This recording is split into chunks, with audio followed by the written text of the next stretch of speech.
Welcome to Tone Time with Tom here at JK Not Kidding Studios outside of Detroit, Michigan. Today I'm here with 3 budget-friendly vintage guitars. And what does that exactly mean? Well, old Gibsons, old Fenders, old Gretschs, anything cool. Mostly the vintage stuff is expensive. It's getting more expensive. A vintage Fender or Gibson from the 60s is going to cost you $5,000 to $10,000 to $500,000. So if you don't have that kind of money and you want to find something really cool and unique for under $1,000, sometimes under $500, these are the ones you want to look out for.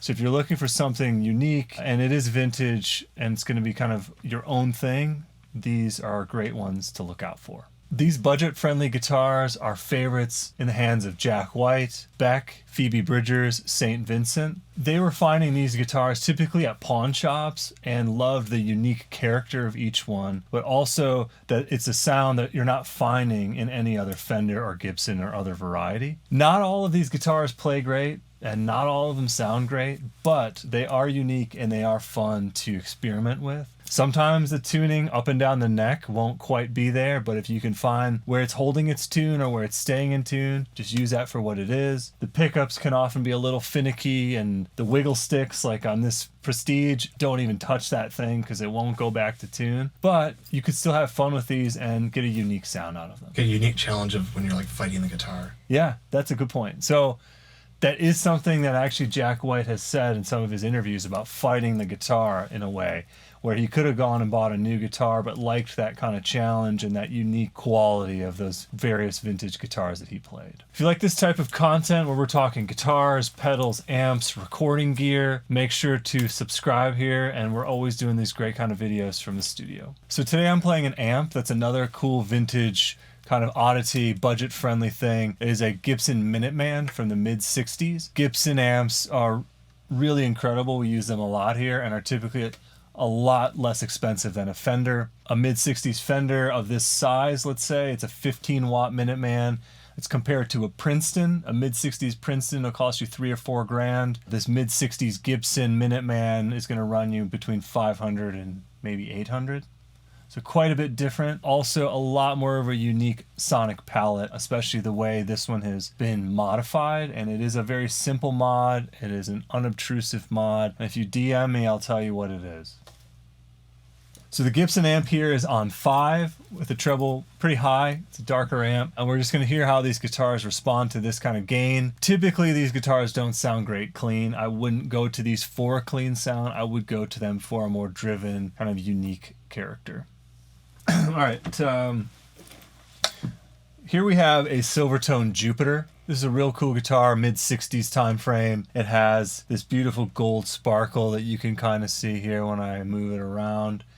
It has silver foil pickups, often also called gold foil pickups. It's really just an aesthetic thing. They were all the same, approximately the same maker. There is a lot of different tonal differences based on who was making those pickups, but overall, that's what they're called. This guitar is pretty similar to what Jack White would have used in the early days. He was known for using an airline guitar made of plastic. So this guitar is indeed made of some sort of plastic all the way around.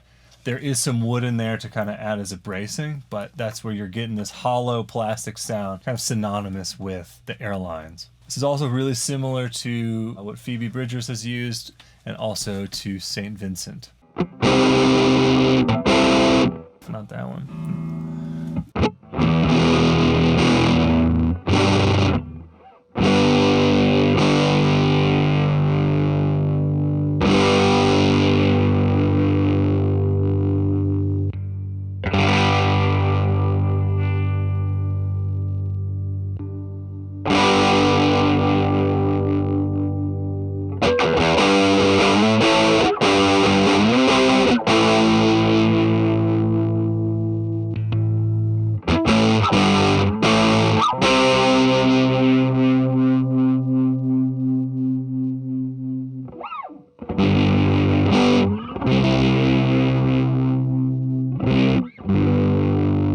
It's not really cleaning up a whole lot, it's just getting quieter.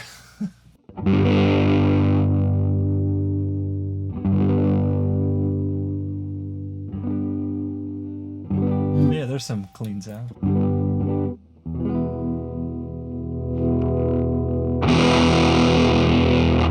Mostly gain, obviously. This is what this is fun for.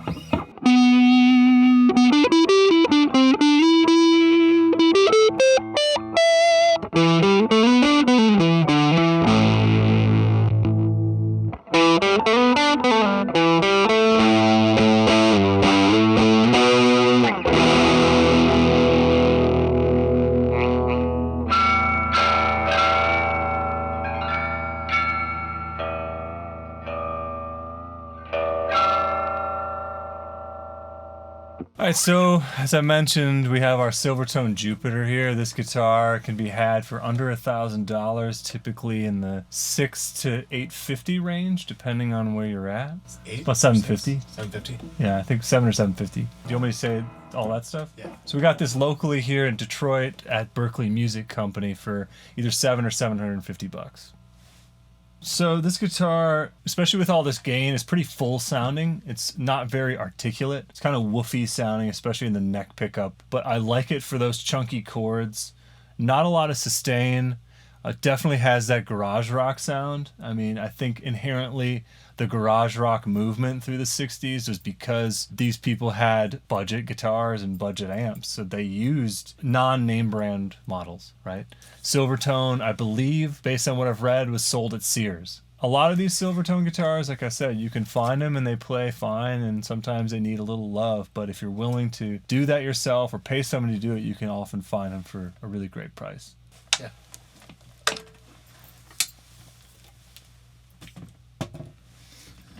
All right.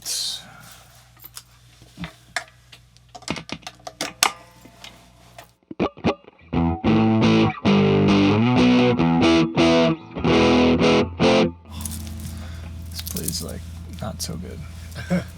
Next guitar here we have a Harmony Rebel. This is around 1970. This guitar is super cool looking. It is semi-hollow. I love that it looks like a Rickenbacker, but it's not. Got this straight headstock, which is pretty interesting. These are gold foil pickups, so in theory, pretty much the same thing as the Silvertone. They sound pretty similar. What are the switches and sliders? It has a it has one slider here that doesn't work, so I don't know what it does. This one, I also don't know what it does. On off for the two pickups, actually. Yeah. Oh wait, maybe, I don't know. Actually, what the f is it?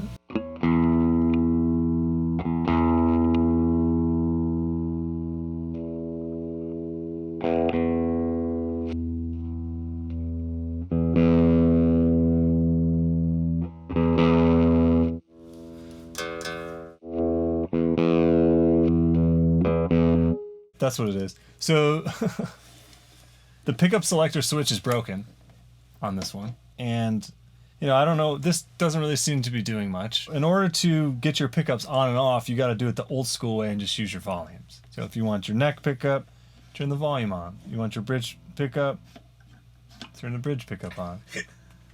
You want both of them, you turn them both on. I mean, what's the point of replacing the switch if you could just do it all natural? So the other ones are tone? The other ones are tone, yeah. These two, yeah. And that...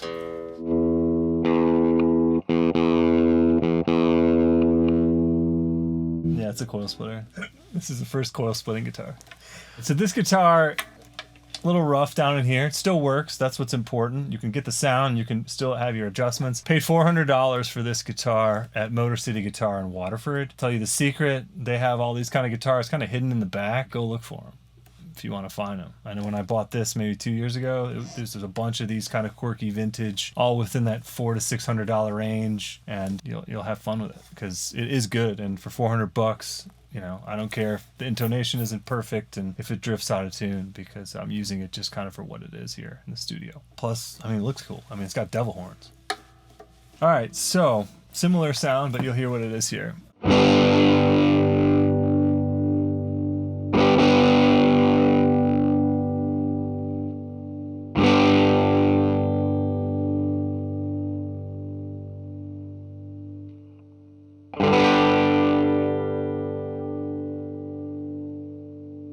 I think off the bat has a little more sustain than the Silvertone. A little less grit, maybe a little less woolly. And what do you think, I guess? But I'm just liking a little bit of extra sustain. I don't know why. It's a very similar tailpiece, but this just has a little bit more on that side. So here's a couple more playing. It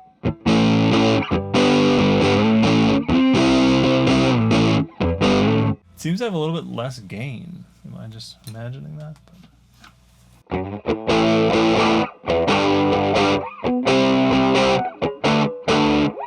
Sounds thinner to me. Yeah. So I like the mid-range on this. It's a fun one, especially this would probably fit nicely in a specific mix where you're going for that.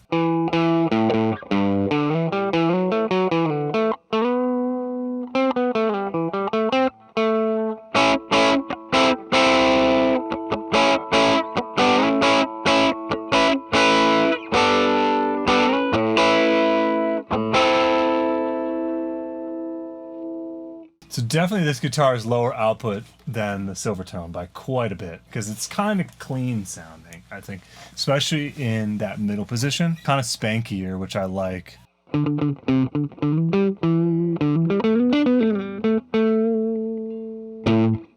All right, another great budget-friendly one. Harmonies, look out for them, but don't take them all away from me.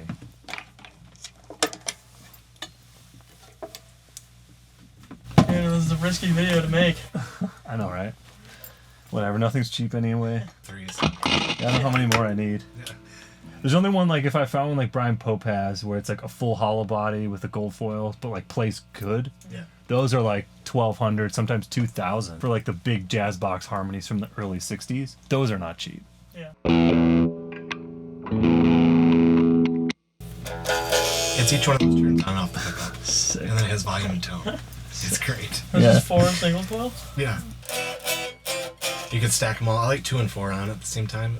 Which is two? Two is this one? Yeah. And this one? Yeah. Okay. I like those two the best. All right, so the last one we have here today is a Prestige made by Teisco in Japan about in the 60s. These are really fun guitars. Notoriously don't play that well for tuning's sake, so you want to make sure if you're going to find one of these at your pawn shop, just kind of get a gauge on where the intonation might be. Probably going to have to adjust your bridge a bit. So these can be had for under 500, under 200, under 300, I'll say. Honestly, if you find them in unplayable condition, you might be able to find it for $100 if you want to have some fun learning how to be a luthier and like what you can do. You're going to typically have to shim the neck to get the string height to accommodate that bridge. Likely one of your cheaper models that you're going to get out of these three, but they sound really good and they look great. I mean, look at this thing. Look at this thing. It looks incredible. I mean, you could play this, and if you're a smaller person, this is perfect for you. I believe it's a short scale. It's incredibly small. If I played this, it'd probably look ridiculous in some way, but the neck is small, the scale length is small, so it's a perfect one for anybody. If you're learning, maybe, child wants to learn, this could be a great one for them. Yeah, that's good. All right, cool. So this is a really fun setup because there are 4 single coils, and you got 4 on-off. So you can do whatever combinations you want. And the cool thing is you get some really unique combinations when you go with the 1 and the 4, or the 2 and the 4, or any kind of in-between settings that you typically wouldn't get on another guitar, or all 4. The way this works, each one you turn on, it just gets more gain. So it's just, they kind of just stack. But I will say, you don't really want to touch this thing. It looks good. But if I were to hit this, it would take me another hour to tune it, so I'm going to leave it. A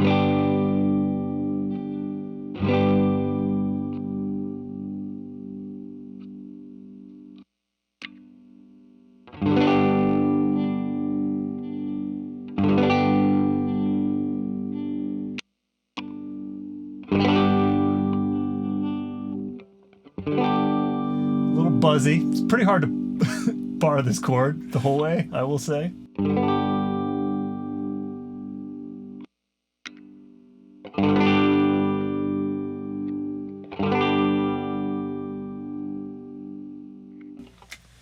So here's all of them. Automatically, a lot more gain. Got a humbucker kind of sound. Tri-bucker. quad bucker. My hand is cramping from holding that, actually.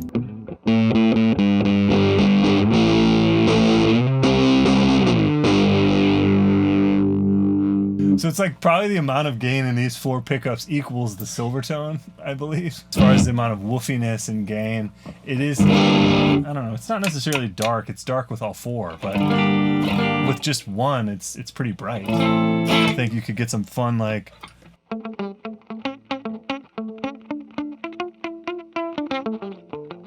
I mean, if I can play something interesting, you know? Did you hear that? It's like the life or something. Great kind of plinky sound. This note is maybe a little not so good, but just don't play that note. You just don't need that one. Here's part of the quirk, right?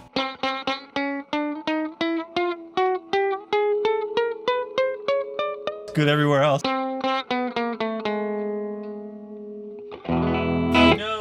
Yeah. Reason why this person never plays this note? Yeah. You can't play that C, you know, because C is not a very common note. There's other ones. But, alright, this is a fun, too, if you want to get, like, your 1, 2.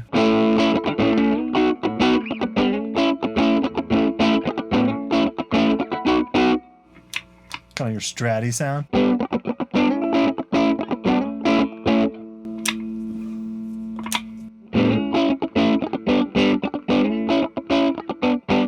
All right, anything else? I tried 2 and 4. I think I just did.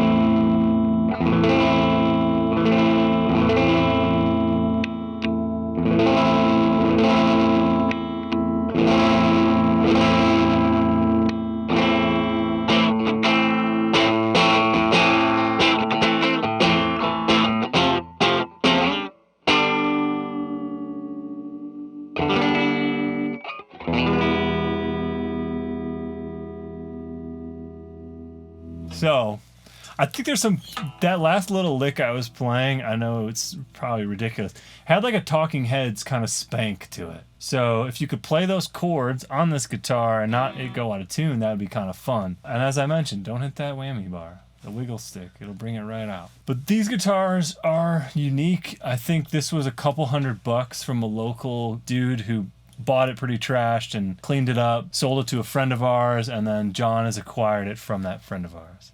Come play it if you want to check it out. So this was a really fun time. Hopefully you enjoyed these budget-friendly vintage guitars. We had our Prestige, Silvertone, and Harmony. Go to your local pawn shops, Craigslist, you know, anywhere, antique stores. They might have some of these guitars and you might be able to get a steal. But don't be afraid to get your hands dirty. If the guitar doesn't really play, if it's a little bit, you know, whatever, take it home. Maybe you can learn how to fix it. There are acoustics as well for harmonies, Silvertones, Airlines. Those are also fun, typically also very cheap. But, you know, they can be really unique. So if you want to have a guitar that you can use for specific things, they're going to sound great and you're going to have a lot of fun with it. And you might be the only person with that sound. And I think that's what's really fun about this. Thanks so much. If you like this kind of stuff, if you want to hear me talk more about guitars, make sure to subscribe. We have a lot more videos on the way. Thanks so much.